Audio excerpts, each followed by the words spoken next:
ಮಾತರ್ಮೇ ಮಾತರಿಶ್ವನ್ ಪಿತರತುಲಗುರೋ ಭ್ರಾತರಿಷ್ಟಾಪ್ತಬಂಧೋ ಸ್ವಾಮಿನ್ ಸರ್ವಾಂತರಾತ್ಮನ್ ಅಜರಜರಯಿತರ್ಜನ್ಮಮೃತ್ಯಾಮಯಾನಾಂ ಗೋವಿಂದೇ ದೇಹಿ ಭಕ್ತಿಂ ಭವತಿ ಚ ಭಗವನ್ ಊರ್ಜಿತಾಂ ನಿರ್ನಿಮಿತ್ತಾಂ ನಿರ್ವ್ಯಾಜಾಂ ನಿಶ್ಚಲಾಂ ಸದ್ಗುಣಗಣಬೃಹತೀಂ ಶಾಶ್ವತೀಮಾಶುದೇವ ನಾರಾಯಣಂ ನಮಸ್ಕೃತ್ಯ ನರಂ ಚೈವ ನರೋತ್ತಮಂ ದೇವೀಂ ಸರಸ್ವತೀಂ ವ್ಯಾಸಂ ತತೋ ಗ್ರಂಥಮುದೀರಯೇ ವಿಜಾನತಾಮವಿತ್ತಸ್ಯ ಮಧ್ವಸ್ಯ ಜಗತಿ ಗುರೋಃ ಪೂರ್ವಾಚಾರ್ಯಮಹಿಷ್ಠಾನಾಂ ಇಯಂ ಪ್ರಣತಿಮಾಲಿಕಾ ಪೂರ್ಣಜ್ಞಾನಾಯ ವಿದ್ಮಹೇ ಪೂರ್ಣಾನಂದಾಯ ಧೀಮಹಿ ತನ್ನೋ ವ್ಯಾಸ ಪ್ರಚೋದಯಾತ್.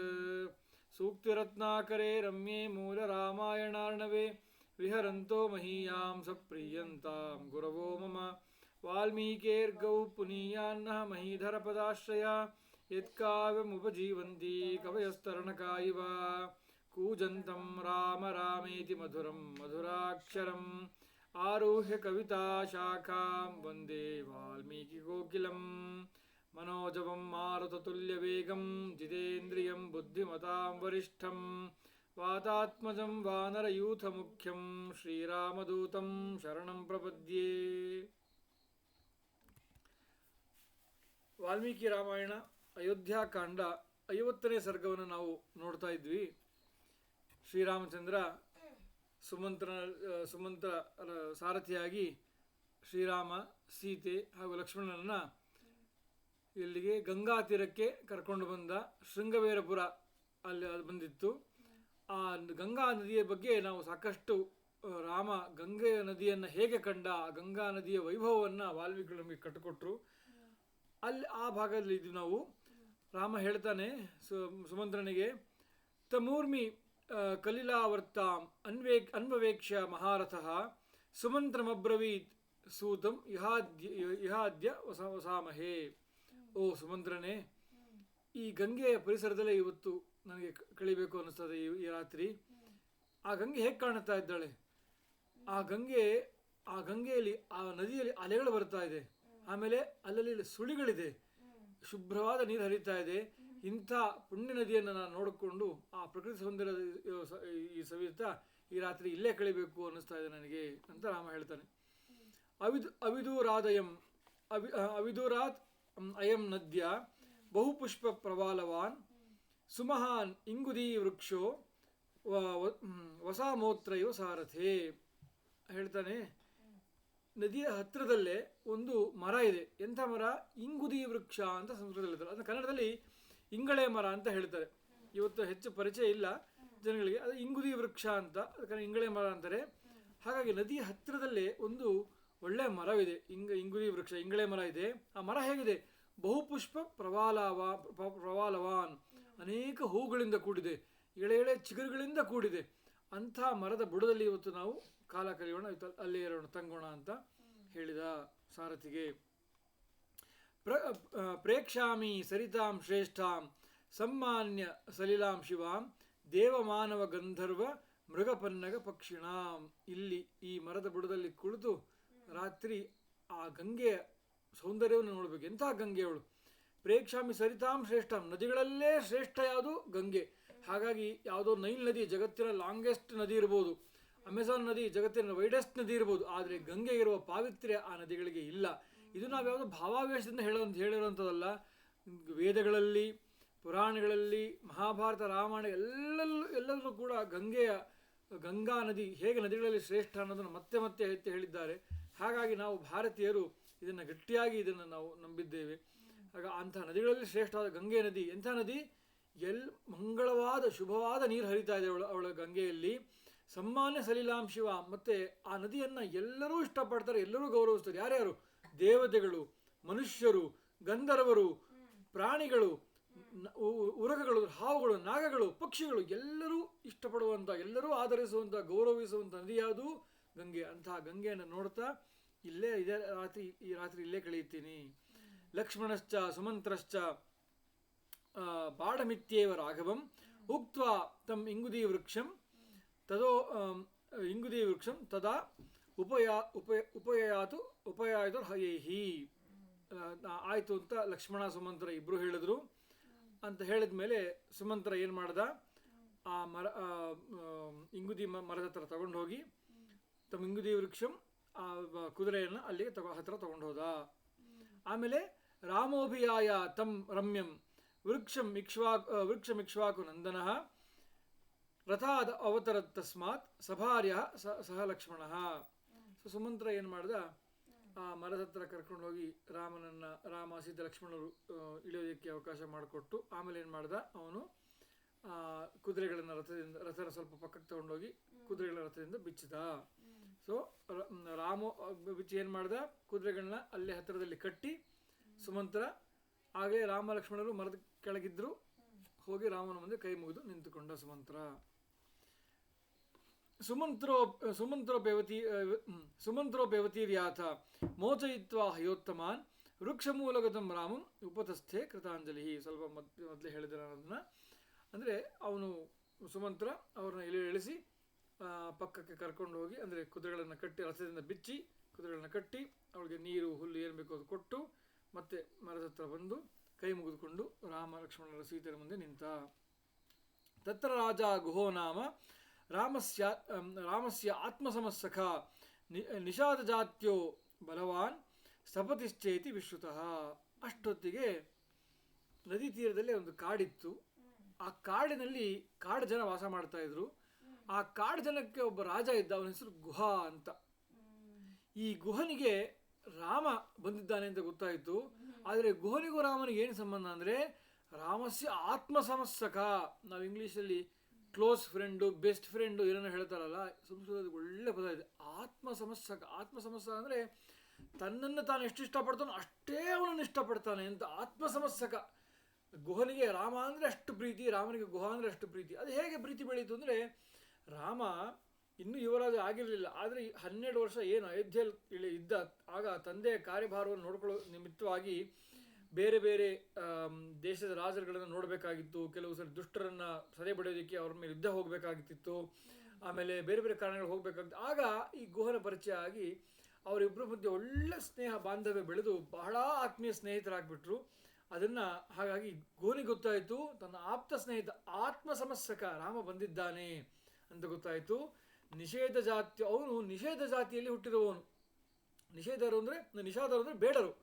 ಸಾಮಾನ್ಯ ಕಾಡಲ್ಲಿರೋರು ಬೇಡರು ಅವರು ಪ್ರಾಣಿಗಳನ್ನ ಕೊಂದು ಪ್ರಾಣಿಗಳು ತಿನ್ನೋರು, ಅಷ್ಟೊಂದು ಅವರಲ್ಲಿ ಸಂಸ್ಕಾರಗಳೆಲ್ಲ ಇರೋದಿಲ್ಲ. ಹಾಗಾಗಿ ಒಬ್ಬ ಕ್ಷತ್ರಿಯ ಕುಲದಲ್ಲಿ ಇರೋ ರಾಮಚಂದ್ರ, ಅವನಲ್ಲಿ ಸ್ನೇಹ ಇದ್ದರೂ ಅದು ಒಂದು ಮಟ್ಟಿಗೆ ಇರುತ್ತೆ. ಆದರೆ ಇಷ್ಟೊಂದು ಒಪ್ಕೊಳ್ತಾನಂದರೆ ಅದರಲ್ಲಿ ತೋರಿಸಿದ ನೋಡಿ. ಅಂದರೆ ಯಾರು ಏನು ಹೇಳ್ತಾರಲ್ಲ, ಸನಾತನ ಧರ್ಮದಲ್ಲಿ ಬರೀ ಜಾತಿ ಪದ್ಧತಿ ಇದೆ, ನಿಮ್ಮಲ್ಲಿ ಮೇಲು ಕೀಳು ಅಂತ ಮಾಡ್ತಾರೆ. ಇಲ್ಲಿ ನೋಡಿ, ಕ್ಷತ್ರಿಯ ಕುಲದಲ್ಲಿ ಹುಟ್ಟಿರೋ ಶ್ರೀರಾಮಚಂದ್ರ ಅವನಿಗೆ ಅತ್ಯಂತ ಆಪ್ತ ಸ್ನೇಹಿತ ಯಾರು, ಗೆಳೆಯ ಯಾರು? ಬೇಡರ ಕುಲದಲ್ಲಿ ಹುಟ್ಟಿರುವ ಬೇಡರ ರಾಜ, ನಿಷಾದ ಜಾತಿಯ ರಾಜ. ಹಾಗಾಗಿ ಸನಾತನ ಧರ್ಮದಲ್ಲಿ ವೇದಗಳಲ್ಲಿ ನೋಡೋದು ಗುಣವನ್ನೇ ಹೊರತು ಯಾವ ಕುಲದಲ್ಲಿ ಹುಟ್ಟಿದ್ದಾನೆ ಅಂತಲ್ಲ, ಅದು ಅಮುಖ್ಯ ಆಗುತ್ತೆ. ಗುಣವೇ ಮುಖ್ಯ, ಗುಣವೇ ಪ್ರಧಾನ. ಇದನ್ನು ನಾವು ಮಹಾಭಾರತ ರಾಮಾಯಣಗಳಲ್ಲಿ ವೇದಗಳಲ್ಲಿ ಪದೇ ಪದೇ ನೋಡ್ತೀವಿ. ಅದು ಈ ಕಾಲದಲ್ಲಿ ಯಾಕೋ ಮರ್ತು ಜನ ಅದನ್ನು ಬಿಟ್ಟು ಬರೀ ಜಾತಿ ಹಿಡ್ಕೊಂಡಿದ್ದಾರೆ. ಆದರೆ ಗುಣವೇ ಪ್ರಧಾನ. ಹಾಗಾಗಿ ಅವನಲ್ಲಿ ಒಳ್ಳೆ ಗುಣ ಇತ್ತು. ಎಷ್ಟು ಮಟ್ಟಿಗೆ ಅಂದರೆ ಗುಹನಿಗೆ ವೇದಾಧಿಕಾರ ಕೂಡ ಇತ್ತು. ಯಾಕಂದರೆ ಅದನ್ನು ವೇದಲ್ಲೂ ಹೇಳುತ್ತೆ, ನಿಷಾದ ಸ್ಥಪತಿಂ ಯಾಜಯೇತ್ ಅಂತ ಹೇಳುತ್ತೆ ವೇದ. ಅವನಿಗೆ ವೇದಾಧಿಕಾರ ಕೂಡ ಇತ್ತು. ಅಂಥ ಅವನಲ್ಲಿ ಶ್ರೇಷ್ಠ ಗುಣ ಇತ್ತು. ಹಾಗಾಗಿ ಅವನಿಗೆ ವೇದಾಧಿಕಾರ ಕೊಟ್ಟಿದೆ.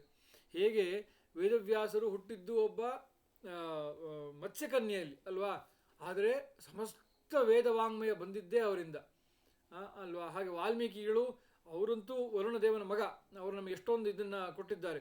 ಸೊ ಹಾಗಾಗಿ ನಮ್ಮಲ್ಲಿ ಗುಣವೇ ಮುಖ್ಯ ಹೊರತು ಕುಲ ಅಮುಖ್ಯ ಅಂತಲ್ಲ. ಅದು ಕುಲದಲ್ಲಿ ಹುಟ್ಟಿಯೂ ಅದನ್ನು ಉಳಿಸ್ಕೊಂಡ್ರೆ ಶ್ರೇಷ್ಠ. ಅದು ಹುಟ್ಟಿ ಉಳಿಸ್ಕೊಂಡಿಲ್ಲ ಅಂದರೆ ಅವನಿಗೆ ಇದಿಲ್ಲ.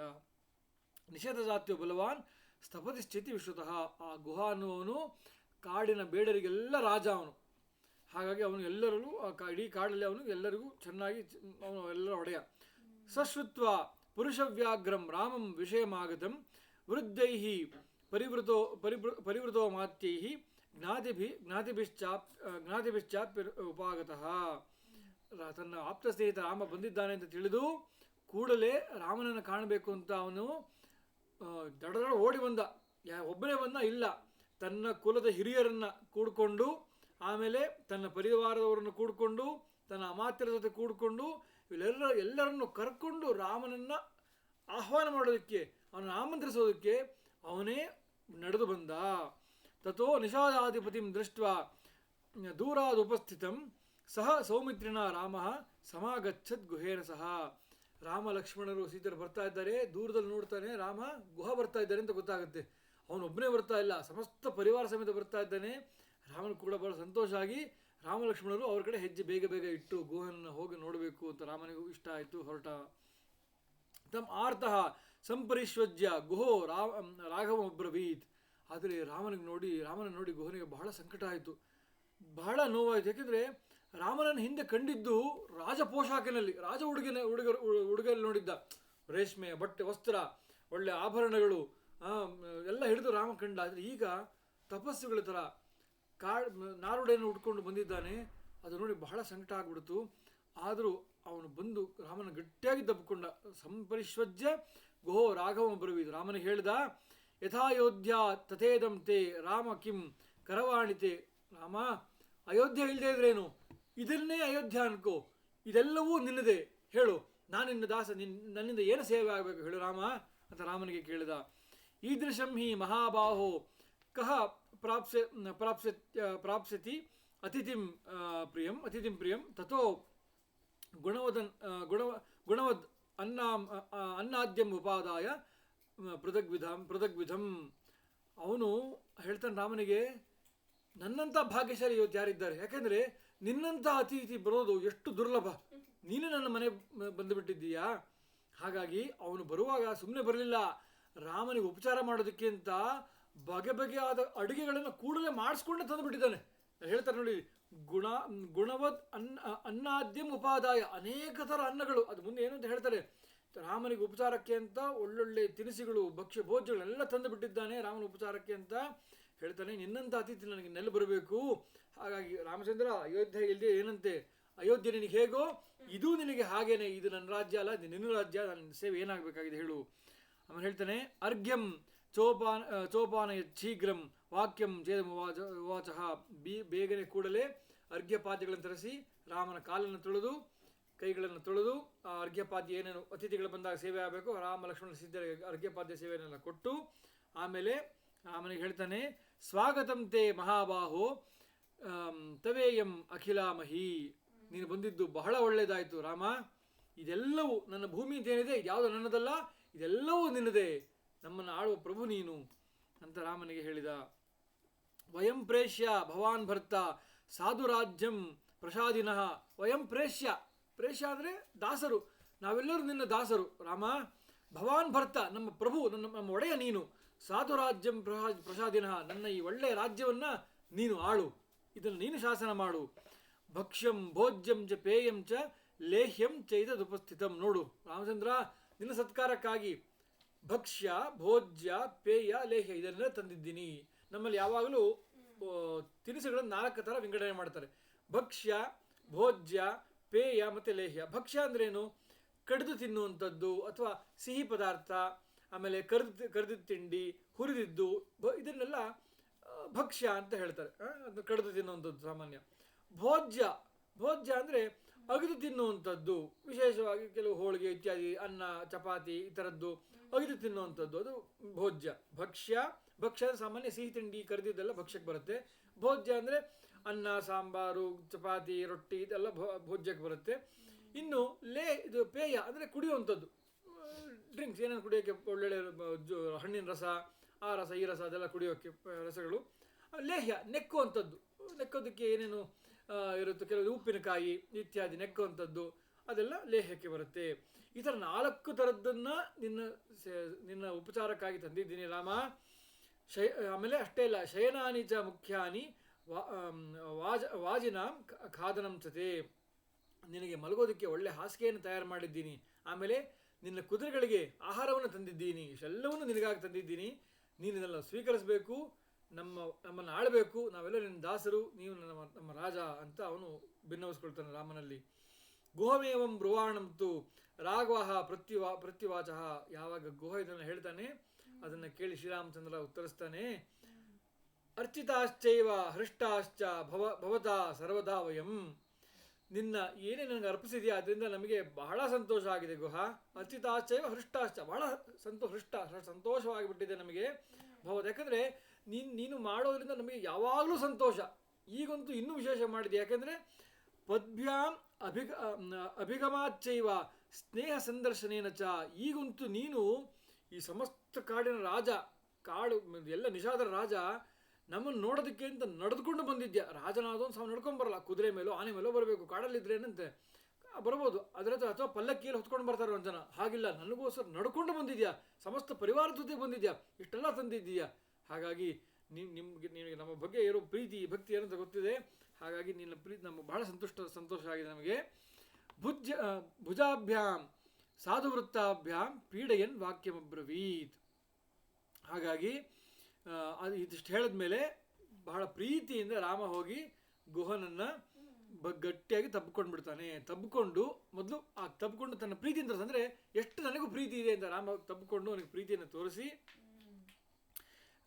ಆಮೇಲೆ ಹೇಳ್ತಾನೆ ರಾಮ, ದಿಷ್ಟ್ಯಾ ತ್ವಾಂ ಗುಹ ಪಶ್ಯಾಮಿ ಹೆರೋಗಂ ಸಹ ಬಾಂಧವೈ ಅಪಿತೇ ಕುಶಲಂ ರಾಷ್ಟ್ರೇ ಮಿತ್ರೇಶು ಚ ವನೇಶು ಚ. ಆಮೇಲೆ ಹೇಳ್ತಾನೆ ರಾಮಚಂದ್ರ ಮೊದಲು ಕುಶಲ ವಿಚಾರಿಸ್ಕೊಳ್ತಾನೆ.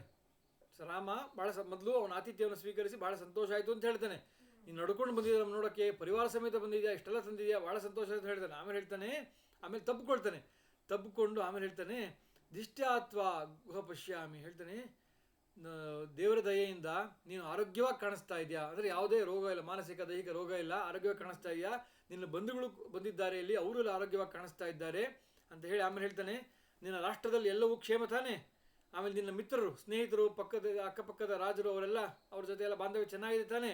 ಆಮೇಲೆ ಕಾಡಿನಲ್ಲೆಲ್ಲ ಚೆನ್ನಾಗಿದೆ ತಾನೆ ಅಂತ ಮೊದಲು ಕುಶಲವನ್ನು ವಿಚಾರಿಸ್ತಾನೆ. ನೋಡಿ, ಇದು ಶಿಷ್ಟಾಚಾರ, ಇದನ್ನು ತಿಳ್ಕೊಳ್ಬೇಕು. ಯಾರಾದರೂ ಬಂದರೆ ಅವರಿಗೆ ಮೊದಲು ಉಪಚಾರವನ್ನು ಕೊಟ್ಟು ಕುಶಲ ಪ್ರಶ್ನೆಯನ್ನು ಮಾಡಬೇಕು. ಚೆನ್ನಾಗಿದ್ದೀರಾ, ಪ್ರಯಾಣ ಸುಖವಾಗಿತ್ತಾ, ಎಲ್ಲ ಕುಶಲ ಪ್ರಶ್ನೆಯನ್ನು ಮಾಡಬೇಕು.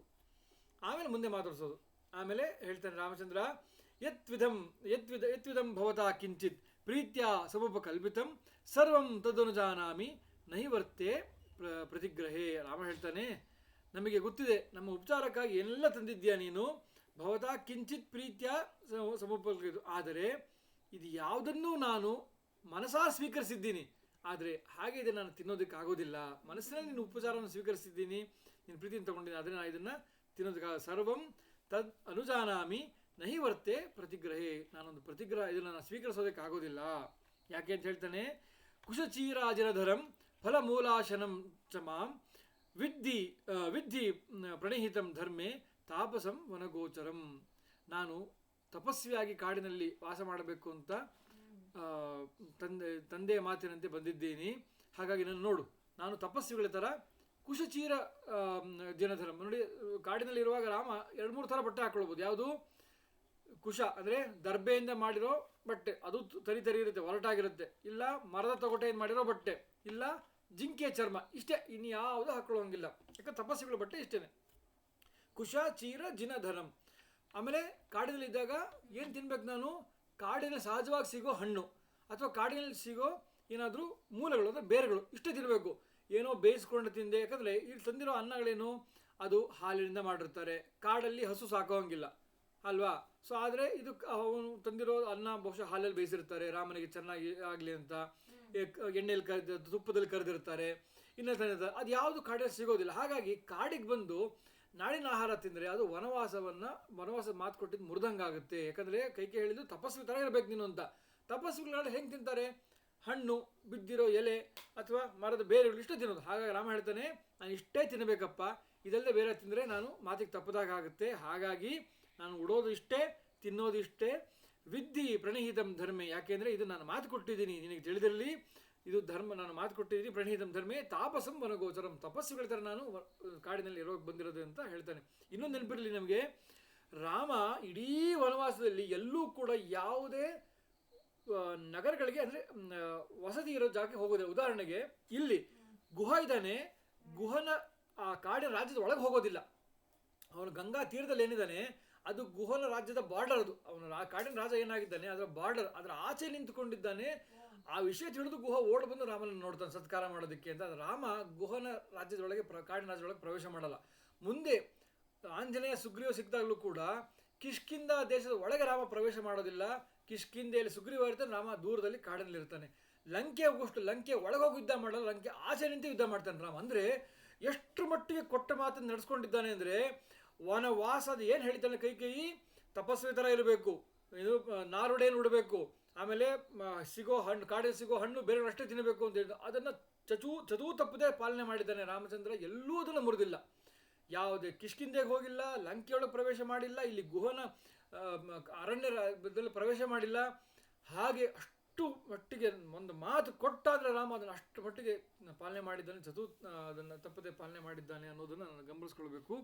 ಇದನ್ನು ಹೇಳ್ತಾರೆ. ಹಾಗಾಗಿ ನಾನು ಸ್ವೀಕರಿಸೋದಕ್ಕೆ ಆಗೋದಿಲ್ಲ ಕಣಪ್ಪ ಅಂತ ಹೇಳಿ, ಅಶ್ವಾನ ಖಾದನೇನಾಹಂ ಅರ್ಥಿ ನಾಣ್ಯೇನ ಕೇನಚಿತ್ ಏತಾವತಾತ್ರ ಭವಿಷ್ಯಾಮಿ ಸುಪೂಜಿತಃ. ಹೇಳ್ತಾನೆ, ನನಗೇನು ಬೇಡಪ್ಪ, ಆದರೆ ನನ್ನ ಕರ್ಕೊಂಡು ಬಂದರೆ ಈ ಕುದುರೆಗಳಿದೆಯಲ್ಲ, ಆ ಕುದುರೆಗಳನ್ನ ನೀನು ನೋಡ್ಕೊಂಡ್ಬಿಡು. ಆ ಕುದುರೆಗಳಿಗೆ ಏನು ಬೇಕು, ಹುಲ್ಲು, ಅದಕ್ಕೆ ನೀರು, ಏನೇನು ಬೇಕೋ ಅದನ್ನೆಲ್ಲವನ್ನು ಕೊಟ್ಟು ನೀನು ಇದು ಮಾಡು. ಅದೊಂದೇ ನನಗೆ ಬೇಕು. ಏತಾವತಾತ್ರ ಭವಿಷ್ಯಾಮಿ ನೀ ಅದಕ್ಕೆ ಕುದುರೆಗಳು ಚೆನ್ನಾಗಿ ನೋಡ್ಕೊಂಡ್ಬಿಟ್ರೆ ನನಗೆ ಸತ್ಕಾರ ಮಾಡೋದಂಗೆ ಅಂತ ಅರ್ಥ ಅಂತ ತಿಳ್ಕೊಂಡ್ಬಿಡು ಅಂತ ಹೇಳ್ದ. ಅದನ್ನು ಯಾಕೆ ಅಂತ ರಾಮಚಂದ್ರ ಹೇಳ್ತಾನೆ, ಏತೇ ಹಿ ದಯಿತಾ ರಾಜ್ಞಃ ಪಿತುರ್ ದಶರಥಸ್ಯ ಮೇ ಏತೈ ಸುವಿಹಿತೈರ್ ಅಶ್ವೈಹಿ ಭವಿಷ್ಯಾಮಿ ಅಹಮರ್ಚಿತಃ. ಈ ಎರಡು ಕುದುರೆಗಳಿದೆಯಲ್ಲ, ಇದು ದಶರಥ ಮಹಾರಾಜನ ಅವನಿಗೆ ಬಹಳ ಇಷ್ಟವಾದ ಕುದುರೆಗಳು. ಅವನ ಎರಡು ಕಣ್ಣುಗಳ ಥರ ಎರಡು ಕುದುರೆಗಳನ್ನು ನೋಡ್ಕೊಂಡಿದ್ದಾನೆ. ನಾನು ನನ್ನ ವನವಾಸಕ್ಕೆ ಅಂತ ಈ ಕುದುರೆಗಳನ್ನೇ ಕಳಿಸಿದ್ದಾನೆ. ಯಾಕಂದರೆ ಹೇಳಿದ ನೆನಪಿದೆಯಾ, ಅವ್ನು ಹೇಳಿದ ಶ್ರೇಷ್ಠವಾದ ಕುದುರೆಗಳನ್ನ ತಗೊಂಬ ಸುಮಂತ್ರ ಅಂತ ಹೇಳಿದ ರಾಮನ ಕರ್ಕೊಂಡು ಬಿಡೋದಕ್ಕೆ. ಹಾಗಾಗಿ ಎರಡು ಕುದುರೆಗಳು ದಶರಥ ಮಹಾರಾಜನಿಗೆ ಅತ್ಯಂತ ಪ್ರಿಯವಾದ ಕುದುರೆಗಳು. ಅವನ ಎರಡು ಕಣ್ಣುಗಳಿದ್ದಂತೆ ಕುದುರೆಗಳು, ಅವನು ಅಷ್ಟು ಚೆನ್ನಾಗಿ ನೋಡ್ಕೊಳ್ತಿದ್ದ. ಅದಕ್ಕೆ ರಾಮ ಹೇಳ್ತಾನೆ, ದಶರಥ ಮಹಾರಾಜನಿಗೆ ಬಹಳ ಪ್ರೀತಿ. ಹಾಗೆ ಈ ಕುದುರೆಗಳನ್ನು ನೀನು ಚೆನ್ನಾಗಿ ನೋಡಿಕೊಂಡ್ರೆ ಅದು ದಶರಥ ಮಹಾರಾಜನಿಗೆ ಪ್ರೀತಿ ಆಗುತ್ತೆ. ಹಾಗಾಗಿ ನನಗೂ ಅದನ್ನು ನನಗೆ ನೀನು ಮಾಡಿದ ನನಗೆ ಪ್ರೀತಿ ಆಗುತ್ತೆ. ಹಾಗಾಗಿ ಅದನ್ನು ಚೆನ್ನಾಗಿ ನೀನು ನೋಡ್ಕೋ ಅಂತ ಹೇಳ್ತಾನೆ. ಅಶ್ವಾನ ಪ್ರತಿಪಾನಂ ಚ ಖಾದನಂ ಚೈವ ಸೋನ್ವಶಾತ್ ಗುಹಸ್ತತ್ರೈವ ಪುರುಷಾನ್ ತ್ವರಿತಂ ದೀಯತಾಮಿತಿ. ಇಷ್ಟು ಹೇಳಿದ ಕೂಡಲೇ ಕುದುರೆಗಳಿಗೆ ಕುಡಿಯೋದಕ್ಕೆ ನೀರು ಮತ್ತು ಇನ್ನೇನು ಕೊಡಬೇಕು, ಅದು ಶಕ್ತಿ ಬರೆಸೋದಕ್ಕೆ, ಆಮೇಲೆ ಹುಲ್ಲು, ಇನ್ನೇನು ಆಹಾರ ಕೊಡಬೇಕು, ಅದನ್ನೆಲ್ಲವನ್ನು ಕೂಡಲೇ ತಯಾರು ಮಾಡಿ ಅಂತ ಗುಹ ತನ್ನ ಜನಗಳಿಗೆ ಆಜ್ಞೆ ಮಾಡಿದ. ಅವರೆಲ್ಲರೂ ಕೂಡ ತಕ್ಷಣ ತಯಾರು ಮಾಡಿ ಆ ಕುದುರೆಗಳಿಗೆ ಚೆನ್ನಾಗಿ ಹುಲ್ಲು, ನೀರು ಇತ್ಯಾದಿಗಳನ್ನು ಕೊಟ್ಟರು. ತತಶ್ಚೀರೋತ್ತರ ಸಂಘ ಸಂಧ್ಯಾ ಅನ್ವಾಸ್ಯ ಪಶ್ಚಿಮಾಂ ಜಲಮೇವಾದದೆ ಭೋಜ್ಯಂ ಲಕ್ಷ್ಮಣೇನ ಹೃತಂ ಸ್ವಯಂ. ಅಷ್ಟೊತ್ತಿಗೆ ಸಂಜೆ ಆಯಿತು. ಸಂಜೆ ಆದ ಕೂಡಲೇ ನಮಗೆ ಗೊತ್ತು ರಾಮಚಂದ್ರ ಏನು ಮಾಡ್ತಾನೆ, ಸಂಧ್ಯಾ ವಂದನೆ. ಸೊ ಗಂಗೆ ಅಲ್ಲಿ ಹರಿತಾ ಇದ್ದು ಗಂಗೆಯಲ್ಲಿ ಸ್ನಾನ ಮಾಡಿ ಗಂಗೆಯಲ್ಲಿ ಮಿಂದು ಕೂಡಲೇ ರಾಮಚಂದ್ರ ಪಶ್ಚಿಮ ದಿಕ್ಕಿಗೆ ತಿರುಗಿ ಸಂಧ್ಯೋಪಾಸನೆಯನ್ನು ಮಾಡಿದ, ಸಂಧ್ಯಾ ವಂದನೆ ಮಾಡಿದ. ಆಮೇಲೆ ಲಕ್ಷ್ಮಣನಿಗೆ ಹೇಳಿದ, ನಾನು ಇವತ್ತು ರಾತ್ರಿ ನೀರನ್ನು ಬಿಟ್ಟರೆ ಏನೂ ಆಹಾರ ತಗೊಳ್ಳೋದಿಲ್ಲ ಅಂತ ಹೇಳಿದ. ಹಾಗಾಗಿ ಲಕ್ಷ್ಮಣ ಏನು ಮಾಡಿದ, ರಾಮನಿಗೆ ನೀರನ್ನು ತಂದು ಕೊಟ್ಟ. ಆ ನೀರನ್ನಷ್ಟೇ ಕುಡಿದ. ಹೆಂಗೆ ತಂದು ಕೊಟ್ಟ ನೀರನ್ನ ಅಂತ ನಮ್ಮ ಪ್ರಶ್ನೆ ಬರ್ಬೋದು. ಇದಕ್ಕೆ ಇಲ್ಲಿ ನೇರ ಉತ್ತರ ಇಲ್ಲ. ಆದರೆ ಮಹಾಭಾರತದಲ್ಲಿ ಒಂದು ಬರುತ್ತೆ. ಪಾಂಡವರು ವನವಾಸಕ್ಕೆ ಹೋದಾಗ ಭೀಮಸೇನ ನೀರು ಕುಡಿಯೋದಕ್ಕೆ ಅಂತ ನೀರು ತರ್ತಾನೆ. ಇವರು ಯಾರಿಗೆ, ಧರ್ಮರಾಜನಿಗೆ. ಆ ನೀರು ತರೋದಕ್ಕೆ ಹೆಂಗೆ ತರ್ತಾನೆ ಅಂತ ಗೊತ್ತಾ? ಕಮಲದ ಎಲೆ ಇರುತ್ತಲ್ಲ, ಆ ಎಲೆಯನ್ನು ತಗೊಂಡು, ಆ ಎಲೆಯನ್ನೇ ಅಗಲ ಇರುತ್ತೆ ಎಲೆ, ಆ ಎಲೆಯನ್ನೇ ಒಂಥರ ಮಡಚಿ 4 ಕಡೆ ಒಂಥರ ಎದ್ದು ಇದಂಗೆ ಮಾಡಿ ನೀರು ಸೋರ್ದಾರಾಗಿ ಮಾಡಿ ಅದ್ರಲ್ಲಿ ನೀರು ತುಂಬ್ಕೊಂಡು ತಂದು ಕೊಡ್ತಾನೆ. ಅಂದರೆ ನಮಗೆ ಒಂದು ಎಕ್ಸಾಂಪಲ್ ಗೊತ್ತಾಯಿತು, ಓ ಹೀಗೂ ಒಂದು ಮಾಡಬಹುದು ಅಂತ. ಬಹುಶಃ ಲಕ್ಷ್ಮಣ ಹಾಗೆ ಮಾಡಿದ್ದ ಅಂತ ಕಾಣುತ್ತೆ. ಆ ಕಮಲದ ಎಲೆ ಏನು ಬೆಳೆದಿರುತ್ತೋ ಗಂಗೆಯಲ್ಲಿ, ಆ ಕಮಲದ ಎಲೆಯನ್ನು ತಗೊಂಡು ಅದನ್ನು 4 ಕಡೆ ಅದನ್ನು ಒಂಥರ ಮಡಚಿ ಇದು ಮಾಡಿ ಮಡಚ್ಕೊಂಡು ಅದು ನೀರು ನಿಂತ್ಕೊಳ್ಳೋ ಹಂಗೆ ಮಾಡಿ ಅದನ್ನು ತಂದು ಕೊಟ್ಟ ಅಂತ ಕಾಣುತ್ತೆ ರಾಮಂಗೆ. ಶ್ರೀರಾಮಚಂದ್ರ ಅದನ್ನು ಸ್ವೀಕರಿಸಿದ ರಾತ್ರಿ ಇನ್ನೇನನ್ನು ತಗೊಳ್ಳಲಿಲ್ಲ. ಇದು ಮೊದಲನೇ ರಾತ್ರಿ ಶ್ರೀರಾಮಚಂದ್ರನದ್ದು. ಮೊದಲು ಹಿಂದಿನ ದಿನ ಬಂದಿದ್ದು, ಅವನು ಬಿಟ್ಟಿದ್ದು. ಹಂಗೆ ನೋಡಿದ್ರೆ ಇದು ಒಂಥರ 2ನೇ ರಾತ್ರಿ ಅಂತ ಅಂದ್ಕೊಳ್ಬೋದು. ಮೊದಲನೇ ರಾತ್ರಿ ಅಲ್ಲಿದ್ದರು, ಇವತ್ತು 2ನೇ ರಾತ್ರಿ ಅಂತ. ತಸ್ಯ ಭೂಮೌ ಶಯಾನಸ್ಯ ಪಾದೌ. ಮೊದಲನೇ ರಾತ್ರಿ ಇನ್ನೂ ಅಯೋಧ್ಯೆ ಬಿಟ್ಟಿರಲಿಲ್ಲ, ಹಾಗಾಗಿ ಇದು ಮೊದಲನೇ ರಾತ್ರಿ ಅಂತ ಹೇಳಬೇಕು. ಯಾಕಂದರೆ ಮೊದಲನೇ ರಾತ್ರಿ ಅವರಿನ್ನೂ ಯಾವುದು ಚಂದನ ನದಿ ನೋಡಿದ್ವಲ್ಲ, ಆ ನದಿ ತೀರದಲ್ಲಿ ಇದ್ದಿದ್ದು, ಇನ್ನೂ ದಾಟಿರಲಿಲ್ಲ. ಅದು ಈಗ ದಾಟಾಗಿದೆ ಅಯೋಧ್ಯ. ಹಾಗಾಗಿ ಇದು ವನವಾಸದ ಮೊದಲನೇ ರಾತ್ರಿ ಅಂತ ಹೇಳ್ಬೋದು. ತಸ್ಯ ಭೂಮೌ ಶಯಾನಸ್ಯ ಪಾದೌ ಪ್ರಕ್ಷಾಲ್ಯ ಲಕ್ಷ್ಮಣಃ ಸಭಾರ್ಯಸ್ಯ ತಥೋಭ್ಯೇತ್ಯ ತಸ್ಥೌ ವೃಕ್ಷಮುಪಾಶ್ರಿತಃ. ಸರಿ, ರಾಮ ನೀರು ಕುಡಿದಾಯಿತು, ರಾತ್ರಿ ಬೇರೇನೋ ಆಹಾರ ತಗೊಳ್ಳಲ್ಲ ಅಂತ ಹೇಳಿದ್ದಾನೆ. ತಸ್ಯ ಭೂಮೌ ಶಯಾನಸ್ಯ, ರಾಮ ಮಲ್ಕೊಳ್ಳೋದಕ್ಕೆ ಅಂತ ಭೂಮಿಯಲ್ಲಿ ಒಂದಷ್ಟು ಒಣಗಿದ ಎಲೆ, ಹುಲ್ಲು ಎಲ್ಲ ಹಾಕಿ ತಯಾರು ಮಾಡ್ದ. ಭೂಮೋ ಶಯನಸ ಪಾದೋ ಪ್ರಕ್ಷಾಲಿ ಲಕ್ಷ್ಮಣ ಬಂದು ಏನು ಮಾಡ್ದ, ರಾಮ ಸೀತೆಯರ ಪಾದವನ್ನು ತೊಳೆದ. ಹಿಂದೆ ಪದ್ಧತಿ ಏನಿತ್ತು ಅಂದರೆ ರಾತ್ರಿ ಮಲ್ಕೊಳ್ಳೋದಕ್ಕೆ ಮೊದಲು ಕೈ ಕಾಲುಗಳನ್ನು ತೊಳ್ಕೊಂಡು ಮಲ್ಕೊಳ್ಬೇಕು, ಮತ್ತು ಬೆಳಗ್ಗೆ ಎದ್ದ ತಕ್ಷಣ ಕಾಲು ತೊಳ್ಕೋಬೇಕು ಅನ್ನೋದು ಪದ್ಧತಿ. ಅದು ಹಿಂದೆ ನಾವು ಮಹಾಭಾರತ ರಾಮಾಯಣಗಳು ಕಾಣ್ತೀವಿ. ಹಿಂದಿನವ್ರು ಇದನ್ನ ಮಾಡ್ತಾ ಇದ್ರು, ನಾವು ನೋಡಿದ್ದೀವಿ. ಈಗ ಅದು ಬಿಟ್ಟು ಹೋಗಿದೆ. ಮಲ್ಕೊಳ್ಳೋದಕ್ಕೆ ಮೊದಲು ಕಾಲು ತೊಳ್ಕೊಂಡು ಮಲ್ಕೊಳ್ಬೇಕು, ಬೆಳಗ್ಗೆ ಎದ್ದ ತಕ್ಷಣ ಮೊದಲು ಕಾಲು ತೊಳ್ಕೊಳ್ಬೇಕು ಅಂತ. ಹಾಗಾಗಿ ಲಕ್ಷ್ಮಣ ರಾಮ ಮಲಗೋದಕ್ಕೆ ಮೊದಲು ರಾಮ ಸೀತೆಯರಿಗೆ, ತನ್ನ ಅಣ್ಣ ಮತ್ತು ಅತ್ತಿಗೆಯರಿಗೆ ಪಾದವನ್ನು ತೊಳೆದ, ಗಂಗೆಯಿಂದ ನೀರು ತಂದು. ಅದೆಂಥ ನೋಡಿ ಸೌಭಾಗ್ಯ. ಅದು ನೋಡಿ, ಗಂಗೆ ಅಂದ್ರೇನು, ಸ್ವಯಂ ನಾರಾಯಣನ ಪಾದದಿಂದ ಇಳಿದು ಬರ್ತಾ ಇರೋಳು. ಅಂಥ ಪವಿತ್ರವಾದ ತೀರ್ಥ. ಆ ನೀರನ್ನು ತಗೊಂಡು ಮತ್ತೆ ನಾರಾಯಣನೇ ರಾಮನಾಗಿ ಬಂದಿದ್ದಾನೆ, ಲಕ್ಷ್ಮಿಯೇ ಸೀತೆ. ಸೀತಾರಾಮರ ಲಕ್ಷ್ಮೀ ನಾರಾಯಣರ ಪಾದವನ್ನು ಗಂಗೆಯಿಂದ ಲಕ್ಷ್ಮಣ ತೊಳಿತಾ ಇದ್ದಾನೆ. ಎಂಥ ಅದನ್ನು ನೆನೆಸ್ಕೊಂಡ್ರೆ ಬಹಳ ಸಂತೋಷ ಆಗುತ್ತೆ. ಸಭಾರ್ಯಸ್ಯ ತಥೋಭ್ಯೇತ್ಯ ತಸ್ಥೋ ವೃಕ್ಷಮುಪಾಶತಃ. ಸರಿ, ರಾಮ ಲಕ್ಷ್ಮಣರು ಮಲ್ಕೊಂಡ್ರು. ನೋಡಿ, ಲಕ್ಷ್ಮಣ ಏನು ಮಾಡ್ದ, ಸ್ವಲ್ಪ ದೂರಕ್ಕೆ ಹೋಗಿ, ಅವರಿಗೆ ಪ್ರೈವೇಸಿ ಕೊಡಬೇಕಲ್ವ, ಅವ್ರ ಪಕ್ಕನೇ ಮಲ್ಕೊಳ್ಳಿಲ್ಲ. ಅದಕ್ಕೆ ಅವರಿಗೆ ಮಲ್ಕೊಳ್ಳೋಕ್ಕೆ, ಕಾಲು ತೊಳೆದು ಮಲ್ಕೊಳ್ಳೋಕ್ಕೆ ಅವ್ರಿಗೆ ಅವಕಾಶ ಮಾಡಿಕೊಟ್ಟು ಅವ್ರು ಮಲಗಿದ ಮೇಲೆ ಸ್ವಲ್ಪ ದೂರದಲ್ಲಿ ಮರದ ಕೆಳಗೆ ಹೋಗಿ ಲಕ್ಷ್ಮಣ ಅವ್ರನ್ನ ಕಾಯ್ತಾ ಕೂತ್ಕೊಂಡಿದ್ದ. ಅಲ್ಲಿ ಉಪಾಶತಃ. ಗುಹೋಪಿ ಸಹಸೂತೇನ ಸೌಮಿತ್ರಿಂ ಅನುಭಾಷಯನ್ ಅನ್ವಜಾಗ್ರತ್ ತಥೋ ರಾಮಂ ಅಪ್ರಮತ್ತೋ ಧನುರ್ಧರ. ಗುಹೋಪಿ ಸೂತೇನ, ಅವನು ಗುಹ ನೋಡ್ದ. ಗುಹೋಪಿ ಸಹ ಸೂತೇನ ಸೌಮಿತ್ರಿಂ. ಸೊ ಅಲ್ಲಿ ಲಕ್ಷ್ಮಣ ಏನೋ ಕೂತ, ಲಕ್ಷ್ಮಣನ ಪಕ್ಕ ಸುಮಂತ್ರ ಕೂಡ ಅಲ್ಲೇ ಬಂದು ಕೂತಿದ್ದ, ಗುಹನು ಕೂಡ ಅಲ್ಲೇ ಬಂದ. ಅವನು ನೋಡ್ದ. ಸುಮಿತ್ರ ಅನ್ವಭಾಷೆಯನ್ ಅನ್ವಜಾಗ್ರತ ತಥೋ ರಾಮಂ ಅಪ್ರಮತ್ತೋ ಧನುರ್ಧರ.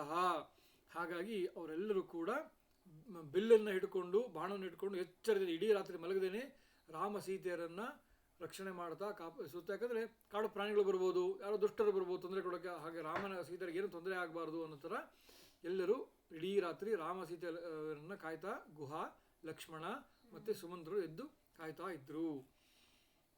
ತಥಾ ಶಯಾನಸ್ಯ ತಥೋ ಯಶಸ್ವಿನೋ ಮನಸ್ವಿನೋ ದಾಶರಥೇರ್ ಮಹಾತ್ಮನಃ ಅದೃಷ್ಟದುಃಖಸ್ಯ ಸುಖೋಚಿತಸ್ಯ ಸಾ ತದಾ ವ್ಯತೀತ ಸುಚಿರೇಣ ಶರ್ವರಿ. ಹೀಗೆ ಆ ರಾಮಚಂದ್ರ, ಎಂಥ ರಾಮಚಂದ್ರ, 3 ಲೋಕದಲ್ಲೂ ಅವನು ಯಶಸ್ವಿ, ಅವನು ಕೀರ್ತಿ ಹಬ್ಬಿದೆ. ಅಂಥ ರಾಮಚಂದ್ರ, ದಶರಥನ ಮಹಾತ್ಮನಾದ ದಾಶರಥಿ, ದಶರಥ ಮಹಾರಾಜನ ಮಗ, ಇಂಥ ಕಷ್ಟವನ್ನು ಹಿಂದೆಂದೂ ಕಂಡಿದ್ದಿಲ್ಲ ಅವನು. ಆದರೆ ಇವತ್ತು ಕಾಡಿನಲ್ಲಿ ಹುಲ್ಲು ಮೇಲೆ ಮಲಗಿದ ಮೇಲೆ ಹೆಂಡತಿ ಜೊತೆ ಮಲಗಿದ್ದಾನೆ. ಆದರೆ ಅವನಿಗೆ ನಿಜವಾಗ್ಲೂ ಇದಕ್ಕೆ ಅವನಿಗೆ ಹೀಗೆ ಆಗಬಾರ್ದಾಗಿತ್ತು, ಅರಮನೆಯಲ್ಲಿ ಸುಖವಾಗಿ ಮಲಗಬೇಕಾಗಿತ್ತು, ಆದರೆ ಹೀಗೆ ಮಲಗಿದ್ದಾನೆ. ಹೀಗೆ ಇಡೀ ರಾತ್ರಿ ರಾಮ ಕಳೀತಾ ಇದ್ದಾನೆ ಅನ್ನೋದರಲ್ಲಿ ಇತ್ಯಾರ್ಷೇ ಶ್ರೀಮದ್ ರಾಮಾಯಣೆ ವಾಲ್ಮೀಕಿ ಆದಿಕಾವ್ಯ ಅಯೋಧ್ಯಾಕಾಂಡೆ 50 ಸರ್ಗ. 50ನೇ ಸರ್ಗವನ್ನು ನಾವು ನೋಡಿದ್ವಿ. 51ನೇ ಸರ್ಗ. ತಂ ಜಾಗ್ರತಂ ಅದಂಭೇನ ಭ್ರಾತುರರ್ಥಾಯ ಲಕ್ಷ್ಮಣಂ ಗುಹ ಸಂತಾಪ ಸಂತಪ್ತೋ ರಾಘವಂ ವಾಕ್ಯಮಬ್ರವೀತ್. ಈ ವಾಲ್ಮೀಕಿಗಳ ಸ್ಟೈಲ್ ನಾವು ಅವಾಗಿನ ಗಮನಿಸಿರ್ಬೋದು ನೀವು. ಆ ಹಿಂದಿನ ಸರ್ಗವನ್ನು ಮುಗಿಸುವಾಗ ಅದೇನು ಮುಗಿಸಿರ್ತಾರೆ, ಮುಂದಿನ ಸರ್ಗವನ್ನು ಶುರು ಮಾಡ್ಬೇಕಾದ್ರೆ ಸ್ವಲ್ಪ ಹಿಂದೆ ಹೋಗಿ ಮತ್ತೆ ಕಥೆ ಶುರು ಮಾಡಿದ್ರು. ಇಲ್ಲೂ ಹಾಗೆ ಆಗಿದೆ. ಹಿಂದೆ ಕಥೆ ಸರ್ಗ ಮುಗಿಸ್ಬೇಕಾದ್ರೆ ಹೇಳಿದ್ರು ಲಕ್ಷ್ಮಣ ಎದ್ದಿದ್ದ, ಗುಹಾನು ಕೂಡ ಜೊತೆಗಿದ್ದ, ಸುಮಂತ್ರ ಜೊತೆ ಇಡೀ ರಾತ್ರಿ ಕಾಯ್ತಾ ಇದ್ರು ಅಂತ. ಆದರೆ ಅಲ್ಲಿ ನೇರ ಆಗಿದ್ದು ಹಾಗಲ್ಲ, ಸ್ವಲ್ಪ ಬೇರೆ ಥರ ಆಗಿತ್ತು. ಅದು ಏನಾಯ್ತು ಗೊತ್ತಾ, ರಾಮ ಲಕ್ಷ್ಮಣ ಕಾಲು ತೊಳೆದು ಅವರಿಗೆ ಮಲಗಕ್ಕೆ ವ್ಯವಸ್ಥೆ ಮಾಡಿಕೊಟ್ಟು ಕಾಲು ತೊಳೆದು ಅವರು ಮಲ್ಕೊಳ್ಳೋಕೆ ಹೋದ್ಮೇಲೆ ಸ್ವಲ್ಪ ಪಕ್ಕದಲ್ಲಿ ಬಂದು, ಸ್ವಲ್ಪ ದೂರದಲ್ಲಿ ಬಂದು, ಒಂಚೂರು ದೂರದಲ್ಲಿ ಬಂದು ಮರದ ಕೆಳಗೆ ಅವನು ನಿಂತಿದ್ದ. ಕೂತ್ಕೊಂಡಿರಲ್ಲ, ನಿಂತಿದ್ದ. ಯಾಕಂದರೆ ಇಡೀ ರಾತ್ರಿ ಜಾಗ್ರತೆಯನ್ನು ಕಾಯಬೇಕಲ್ಲ, ಕೂತ್ಕೊಂಡು ನಿದ್ದೆ ಬಂದ್ಬಿಡುತ್ತೆ. ಇಡೀ ರಾತ್ರಿ ಜಾಗ್ರತೆಯಿಂದ ಬಿಲ್ ಹಿಡ್ಕೊಂಡು ನಿಂತಿದ್ದ ಕಾಯ್ತಾ. ಅಂಥ ಇವನನ್ನು, ಯಾರು ಲಕ್ಷ್ಮಣನನ್ನು ಗುಹ ನೋಡಿದ. ಈಗ ಮಲಗ್ತಾನೇನೋ ಆಗ ಮಲಗ್ತಾನೆ ಅಂತ ಗುಹ ಕಾಯ್ತಾ ಇದ್ದ. ಆದರೆ ಇವನು ಮಲಗದೇನೆ ನಿಂತ್ಕೊಂಡು ರಾಮನ ಸೀತೆಯನ್ನು ಕಾಯ್ತಾನೆ ಬಿಲ್ ಹಿಡ್ಕೊಂಡು ನಿಂತಿದ್ದ. ತಂ ಜಾಗ್ರತಂ ಅದಂಭೇನ ಭ್ರಾತುರರ್ಥಾಯ, ತಮ್ಮ ಅಣ್ಣನಗೋಸ್ಕರ ಭ್ರಾತುರರ್ಥಾಯ ಲಕ್ಷ್ಮಣಂ ಗುಹ ಸಂತಾಪ ಸಂತಪ್ತು. ಬಹಳ ನೋವಾಯಿತು ಅವನಿಗೆ, ಗುಹನಿಗೆ ನೋಡಿ. ರಾಘವಂ ವಾಕ್ಯಮಬ್ರವೀತ್ ಅಂದರೆ ಅಣ್ಣನ ಪ್ರೀತಿಗೋಸ್ಕರ. ಯಾವುದೇ ಅಲ್ಲಿ ನಾಟಕ ಇರಲಿಲ್ಲ, ಏನೋ ಸುಮ್ಮನೆ ತೋರಿಕೆ ವಾಕ್ಯ, ಅಲ್ಲಿ ತೋರಿಕೆ ಏನೂ ಇರಲಿಲ್ಲ. ನಿಜವಾಗ್ಲೂ ಅಣ್ಣನ ಮೇಲೆ ಪ್ರೀತಿಯಿಂದ ಅವನು ಇಡೀ ರಾತ್ರಿ ಎದ್ದು ಕಾಯಬೇಕು ಅಂತ ಅವನು ಕಾಯ್ತಾ ಕೂತು. ಯಾಕಂದರೆ ಇವನು ಸ್ವಲ್ಪ ನೋಡ್ದ, ಮನೆಯಲ್ಲಿ ಗೊತ್ತಾಯಿತು ನಿಜವಾಗ್ಲೂ ಇಡೀ ರಾತ್ರಿ ಎದ್ದು ನಿಂತ್ಕೊಂಡು ಕಾಯ್ತಾ ಇರ್ತಾರೆ ಅಂತ ಗೊತ್ತಾಯಿತು. ಬಹಳ ಅವನಿಗೆ ಈ ಅಣ್ಣ ತಮ್ಮ ಅತ್ತಿಗೆ ಸ್ಥಿತಿಯನ್ನು ನೋಡಿ ಅವನಿಗೆ ಬಹಳ ಇದಾಯಿತು. ಅವನು ಬಂದು ಲಕ್ಷ್ಮಣನ ಹತ್ರ ಮಾತಾಡ್ತಾನೆ. ಇಯಂ ತಾತ ಸುಖ ಶಯ್ಯ ತದರ್ಥಂ ಉಪಕಲ್ಪಿತ. ಓ ಲಕ್ಷ್ಮಣ, ಅಲ್ಲಿ ತಾತ ಅನ್ನೋ ಪದ ಎರಡಕ್ಕೂ ಅಂದರೆ ದೊಡ್ಡವ್ರಿಗೂ ತಾತ ಅಂತ ಹೇಳ್ಬೋದು, ಅಯ್ಯ ಅಂತ ಹೇಳ್ತೀವಿ. ಹಾಗೆ ಅಯ್ಯ, ನಿನಗಾಗಿ ಈ ಒಳ್ಳೆ ಹಾಸಿಗೆಯನ್ನು ತಯಾರು ಮಾಡಿದ್ದೀನಿ ನೋಡಿ ನಾನು. ಪ್ರತ್ಯಾಶ್ವಸಿ ಸಾಧ್ವಸ್ಯ ರಾಜಪುತ್ರ ಯಥಾ ಸುಖಂ. ಅಯ್ಯ, ನಿನಗಾಗಿ ಒಳ್ಳೆ ಹಾಸಿಗೆಯನ್ನು ತಯಾರು ಮಾಡಿದ್ದೀನಿ, ಸುಖವಾಗಿ ಇಲ್ಲಿ ಮಲ್ಕೊಂಡು ವಿಶ್ರಾಂತಿ ತಗೋ. ಸಾಧ್ವಸ್ಯಾಂ ರಾಜಪುತ್ರ ಯಥಾ ಸುಖಂ, ಮಲ್ಕೋ, ಇಲ್ಲಿ ವಿಶ್ರಾಂತಿ ತಗೋ ಅಂತ ಹೇಳಿದ. ಉಚಿತೋಯಂ ಜನಸ್ಸರ್ವ ಕ್ಲೇಶಾನಾಂ ತ್ವಂ ಸುಖೋಚಿತಃ ಗುಪ್ತ್ಯರ್ಥಂ ಜಾಗರಿಷ್ಯಾಮ ಕಾಕುಸ್ಥಸ್ಯ ವಯಂ ನಿಶಾಮ್ ಅಂತ ಹೇಳ್ತಾನೆ. ನೋಡು, ನಾವು ಕಾಡಿನ ಜನ, ಈ ಹೊರಟಾದ ಕಾಡಿನ ಪ್ರದೇಶಕ್ಕೆ ನಮ್ಗೆ ಅಭ್ಯಾಸ ಆಗಿಬಿಟ್ಟಿದೆ ಇದ್ದು. ನೀವು ನಾಡಿನಲ್ಲಿದ್ದವರು, ಸುಖವಾಗಿ ಇದ್ದವರು, ಇಲ್ಲಿ ಬಂದು ಯಾಕೆ ಹೇಗೆ ಕಷ್ಟಪಡ? ಮತ್ತು ನಾನಿದ್ದೀನಿ, ನಾನು ಇರುವಾಗ ನೀ ಯಾಕೆ ಕಷ್ಟಪಡಬೇಕು? ನೀ ಸುಖವಾಗಿ ಮಲ್ಕೋ. ನಾನು ಹೇಳ್ತೇನೆ ಗುಪ್ತ್ಯರ್ಥಂ ಜಾಗರಿಷ್ಯಾಮ ಕಾಕುಸ್ಥಸ್ಯ ವನಂ ನಿಶಾಮ್. ರಾಮನನ್ನು ಕಾಪಾಡೋದಕ್ಕೆ ಇಡೀ ರಾತ್ರಿ ನಾನು ರಾಮಚಂದ್ರನ ರಾಮ ಸೀತೆಯನ್ನು ನಾನು ರಕ್ಷಣೆ ಮಾಡ್ತಾ ಇರ್ತೀನಿ. ನೀನು ಯೋಚನೆ ಮಾಡ್ಬಿಟ್ಟು ಸುಖವಾಗಿ ಮಲಕ್ಕೋ. ಯಾಕೆ ನೀನು ಎದ್ದಿದ್ಯಾ ಅಂದರೆ ಅರ್ಥ ಏನು? ನೀನು ನಮ್ಮ ಅತಿಥಿ. ಮೊದಲನೇದಾಗಿ ನಮ್ಮ ಅತಿಥಿ ನಮ್ಮ ಮನೆಗೆ ಬಂದಿದ್ದಾನೆ, ಅವನು ಮಲ್ಕೊಳ್ಳುವಾಗ ನೀನು ಕಾಪಾಡ್ತೀಯ, ಅರ್ಥ ನಿನಗೆ ನನ್ನ ಬಗ್ಗೆ ಅನುಮಾನ ಅಂತ ಅರ್ಥ. ನನ್ನ ಬಗ್ಗೆ ಯಾಕೆ ಅನುಮಾನ ಪಡಬೇಕು? ಅನುಮಾನ ಪಡಬೇಡ. ಇಡೀ ರಾತ್ರಿ ಎದ್ದು ನಾನು ರಾಮನನ್ನು ಕಾಪಾಡ್ತೀನಿ ಅಂತ ಯಾಕೆ ಅನುಮಾನ ಪಡಬಾರ್ದು ಅನ್ನೋದಕ್ಕೆ ಒಂದು ಮಾತು ಹೇಳ್ತಾನೆ. ನಹಿ ರಾಮಾತ್ ಪ್ರಿಯತಮೋ ಮಮಾಸ್ತೆ ಭುವಿ ಕಶ್ಚನ ಬ್ರವೀಮ್ಯೇವ ಚ ಸತ್ಯಂ ಸತ್ಯೇ ನೈವ ಚ ತೇ ಶಪೇ. ನೋಡು ಲಕ್ಷ್ಮಣ, ನನ್ನ ಮಾತನ್ನು ಕೇಳು. ರಾಮನಿಗಿಂತ ಹೆಚ್ಚು ಪ್ರಿಯವಾದದ್ದು ಇಡೀ ಲೋಕದಲ್ಲಿ ನನಗೇನೂ ಇಲ್ಲ. ನಹಿ ರಾಮಾತ್ ಪ್ರಿಯತಮೋ ಮಮಾಸ್ತೆ ಭುವಿ ಕಶ್ಚನ. ಇಡೀ ಭೂಮಿಯಲ್ಲಿ ರಾಮನಿಗಿಂತ ಪ್ರಿಯವಾದದ್ದು ನನಗೇನೂ ಇಲ್ಲ. ಬ್ರವೀಮ್ಯೇವ ಚ ತೇ ಸತ್ಯಂ. ಇದು ನಾನು ಹೇಳ್ತಾ ಇರೋದು ಸತ್ಯ. ನನ್ನ ಮಾತಿನ ಮೇಲೆ ಆಣೆ, ನನ್ನ ಮೇಲೆ ಆಣೆ ಹೇಳ್ತೀನಿ, ಮಾತಿನ ಮೇಲೆ ಆಣೆ ಹೇಳ್ತಾ ಇದ್ದೀನಿ. ರಾಮನಿಗಿಂತ ಪ್ರಿಯವಾದ ಜಗತ್ತಲ್ಲಿ ಏನೂ ಇಲ್ಲ. ಹಾಗಾಗಿ ನನ್ನ ಬಗ್ಗೆ ಅನುಮಾನ ಮಾಡಬೇಡ. ನೀನು ಇಡೀ ರಾತ್ರಿ ಎದ್ದಿದ್ದು ರಾಮನಿಗೆ ನೋಡ್ಕೊಳ್ತಾ ಇದ್ದ ಅರ್ಥ ಏನಾಗುತ್ತೆ? ನನ್ನ ಮೇಲೆ ಅನುಮಾನ, ನಾನು ನೋಡ್ಕೊಳ್ಳೋದಿಲ್ಲ ಅಥವಾ ಮಲಗಿಬಿಡ್ತೀನಿ ಅಥವಾ ನಾನೇನೋ ಮಾಡಿಬಿಡ್ತೀನಿ ಅಂತ ಅನುಮಾನ ಪಡಬೇಡ. ರಾಮನಿಗಿಂತ ಪ್ರಿಯವಾದ ಈ ಜಗತ್ತಲ್ಲಿ ನನಗೆ ಏನೂ ಇಲ್ಲ, ಹಾಗಾಗಿ ನಾನು ನೋಡ್ಕೊಳ್ತೀನಿ. ಮತ್ತು ನೀವು ಸುಖವಾಗಿ ಇದರಲ್ಲಿದ್ದವರು, ಈಗ ಇಲ್ಲಿ ನಮಗೆ ಚೆನ್ನಾಗಿ ಅಭ್ಯಾಸ, ನಾವು ನೋಡ್ಕೊಳ್ತೀವಿ ಅಂತ ಹೇಳ್ತಾನೆ. ಅಷ್ಟೇ ಅಲ್ಲ, ಹೇಳ್ತಾನೆ ಅಸ್ಯ ಪ್ರಸಾದಾದ ಆಶಂಸೆ ಲೋಕೇಸ್ಮಿನ್ ಸುಮಹದ್ಯಶಃ ಧರ್ಮಾವಾಪ್ತಿಂಚ ವಿಪುಲಾಂ ಅರ್ಥಕಾಮೋಚ ಪುಷ್ಕಲೋ ಅಂತ ಹೇಳ್ತಾನೆ. ಈ ರಾಮನ ಅನುಗ್ರಹದಿಂದ, ರಾಮನ ಪ್ರಸಾದದಿಂದ ನಾನು ಏನನ್ನು ಹೊಂದಕ್ಕೆ ಬಯಸಪಡ್ತೀನಿ? 3 ಲೋಕದಲ್ಲಿ ಲೋಕೇಸ್ಮಿನ್ ಸುಮಹದ್ಯಶಃ, 3 ಲೋಕದಲ್ಲಿ ನನ್ನ ಕೀರ್ತಿ ಶ್ರೀರಾಮನಿಂದ ಹರಡಲಿ ಅಂತ ನಾನು, ಅವನ ಅನುಗ್ರಹದಿಂದ ನನ್ನ ಕೀರ್ತಿ 3 ಲೋಕದಲ್ಲಿ ಹಬ್ಬಲಿ ಅಂತ ನಾನು ಬಯಸ್ತೀನಿ. ವಿಪುಲವಾದ ಧರ್ಮ ಅಂದರೆ ಹೇರಳವಾದ ಧರ್ಮ ಪುಣ್ಯ ನನಗೆ ಶ್ರೀರಾಮನಿಂದ ಬರಲಿ ಅಂತ ಬಯಸ್ತೀನಿ. ಆಮೇಲೆ ಅರ್ಥ ಕಾಮಗಳು ಹೇರಳವಾದ ಪುಷ್ಕಳವಾದ ಅರ್ಥ ಅಂದರೆ ನನ್ನ ಎಲ್ಲ ಪ್ರಯೋಜನಗಳು, ಲಾಭ, ಸಂಪತ್ತು ಏನಿದೆ ಆ ಸಂಪತ್ತೆಲ್ಲ ರಾಮನಿಂದ ಬರಲಿ ಅಂತ ಬಯಸ್ತೀನಿ. ನನ್ನ ಎಲ್ಲ ಬೈಗಳು ರಾಮನಿಂದ ಈಡೇರಲಿ ಅಂತ ಬಯಸ್ತೀನಿ. ನೋಡಿ, ಮತ್ತೆ ಅದೇ ಧರ್ಮ ಅರ್ಥ ಕಾಮ ಎಲ್ಲಿ ಬಂತು? ಯಶಸ್ಸು ಬಂತು. ಸೊ ಸನಾತನ ಧರ್ಮದ ಮೂಲ ಬುಡ ಏನು? ಧರ್ಮ ಅರ್ಥ ಕಾಮ. ಅದೇ ಮತ್ತೆ ಬರ್ತಾ ಇದೆ. ಸೊ ಹಾಗೆ ರಾಮನಿಂದ ನನಗೆ ಯಶಸ್ಸು, ರಾಮನಿಂದ ಧರ್ಮ, ರಾಮನಿಂದ ಕೀರ್ತಿ, ರಾಮನಿಂದ ಅರ್ಥ, ರಾಮನಿಂದ ಕಾಮ, ಎಲ್ಲವೂ ರಾಮನಿಂದ ಬರಲಿ ಅಂತ ನಾನು ಬಯಸ್ತೀನಿ. ಹಾಗಾಗಿ ಅವನ ಅನುಗ್ರಹ ಬೇಕಷ್ಟೇ ಹೊರತು ನನಗೆ ಇನ್ನೇನು ಬೇಡ. ಅದಕ್ಕಾಗಿ ರಾಮನೇ ನನಗೆಲ್ಲವೂ. ಸೋಹಂ ಪ್ರಿಯಸಖಂ ರಾಮಂ ಶಯಾನಂ ಸಹ ಸೀತೆಯ ರಕ್ಷಯಿಷ್ಯಾಮಿ ಧನುಷ್ಪಾಣಿ ಸರ್ವಥಾ ಜ್ಞಾತಿಭಿಃ ಸಹ. ಹಾಗಾಗಿ ನನ್ನ ಪ್ರಿಯಸಖನಾದ ರಾಮ ಸೀತೆಯ ಸಮೇತದಲ್ಲಿ ಮಲಗಿದ್ದಾನೆ. ಅಂಥ ರಾಮಚಂದ್ರನನ್ನ ನಾನು ಮತ್ತು ನನ್ನ ಎಲ್ಲ ಬಂಧುಗಳು ಬಿಲ್ಲನ್ನು ಹಿಡಿದು ಇಡೀ ರಾತ್ರಿ ಎದ್ದು ನಿಂತು ಕಾಪಾಡ್ತೀವಿ. ಹಾಗಾಗಿ ನೀ ಇದರ ಬಗ್ಗೆ ಅನುಮಾನ ಪಡಬೇಡ ಅಂತ ಹೇಳ್ತಾನೆ. ಆಮೇಲೆ ಹೇಳ್ತಾನೆ ನಮೇಸ್ತು ಅವಿದಿತಂ ಕಿಂಚಿತ್ ವನೇಸ್ಮಿನ್ ಸ್ಥರತಃ ಸದಾ ಚತುರಂಗಂ ಹಿತಿಬಲಂ ಸುಮಹತ್ ಸಂತರೇಮಹಿ. ತನ್ನ ಬಲವದ ಬಗ್ಗೆ ಹೇಳ್ತಾ ಇದ್ದಾನೆ.